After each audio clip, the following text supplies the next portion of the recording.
guys, ngayon ay magluluto tayo ng kinamatisang manok. So, ayan, magigisa muna tayo syempre guys. Syempre alam niyo na, ang bawang, ang sibuyas, diba?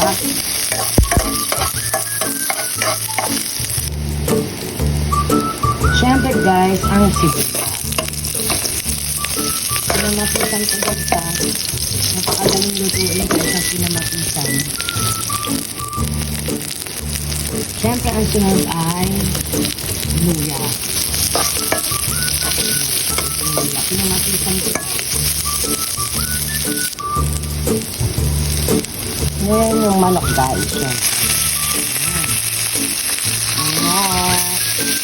Gagawin pinamatisan manok.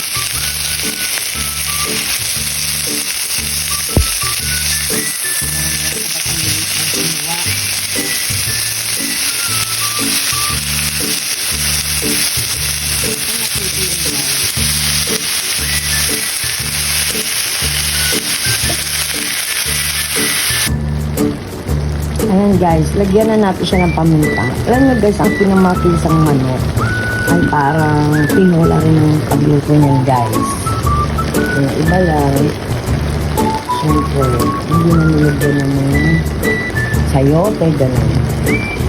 Pechay lang ilalagay at kamatis, goods na yan guys.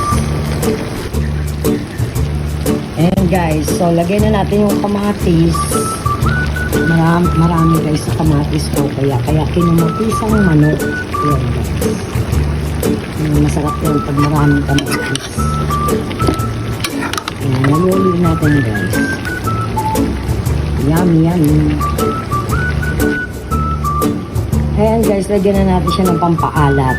Yung patis guys. Yan ang pang-asim. Ay, pang-alat guys.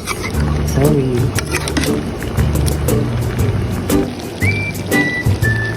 Ayan guys, lagyan na natin yung chicken nor cubes. Ayan guys. Nga palang white onion po, pwede ilagay.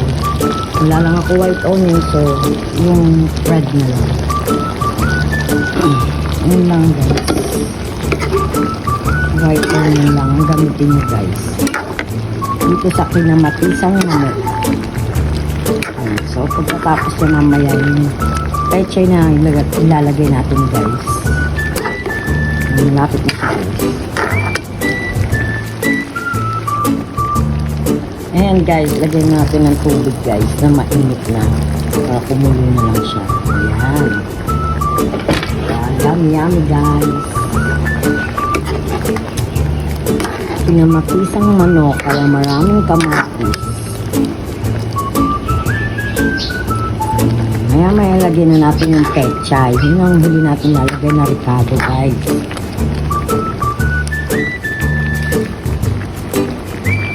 Ayan guys, so lagyan na natin yung pechay guys. Ayan, kinamatisang manok yan guys. So, napakadaling gawin. Ayan, kahit bata kayang gawin yun guys.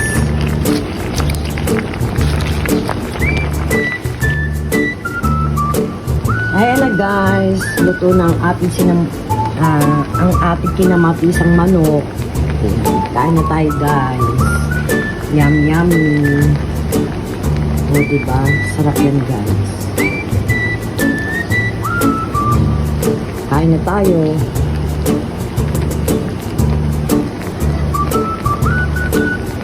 Goods na yan guys. Thank you for watching. Ayan guys, nakalimutan. Wow! Ayan po, lagay natin ng siling green. Ayan. Yummy, yummy. Sige guys, thank you for watching.